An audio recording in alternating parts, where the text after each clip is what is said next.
We're in Tokyo and this is our hotel. Yan. Shinjuku Washington Hotel. Ang taas niyan. Ayan yung loob. And look. Guys, ang ganda dito sa hotel namin. Ito yung surrounding area. And ito mga Filipinos in Japan. Saan ka maglakad? Okay, room tour tayo dito sa room namin sa Shinjuku Washington Hotel. Hindi nakaharap sa'yo. Hindi nakaharap ko dito, please. This is the hallway. Ayan. Hallway.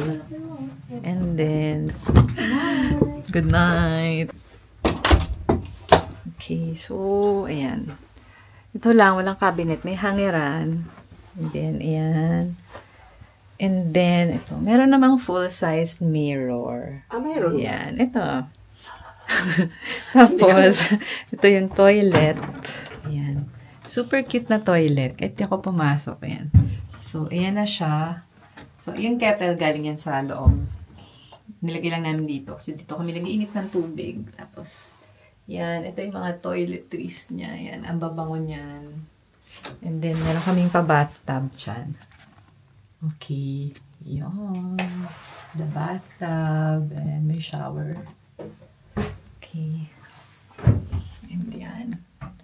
Thank you. Diba? Yan naman. Bango yan. Siyempre, yung kanilang Yung UCC nila. yeah. And then, ito yung aming bed. So, dalawa. Twin bed yung kinuha namin. Ayan, medyo siksikan yung gamit namin. Kasi maliit talaga yung mga rooms eh. And then, so, ayan yung table. May isang chair doon. May isang stool. Tapos, and then, may patungan ng bag. Yan. And then, I think ito, air purifier. Hindi namin inon. Yan. Tapos, dito sa cabinet na to. Yan. And dito sa ilalim nakalagay yung kettle na nakita nyo dun sa toilet. And then, ito,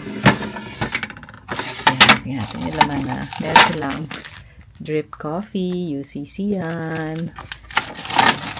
Tapos, mayroong tea, and meron din ganito. Mga UCC din na sugar and cream. So, ayan siya.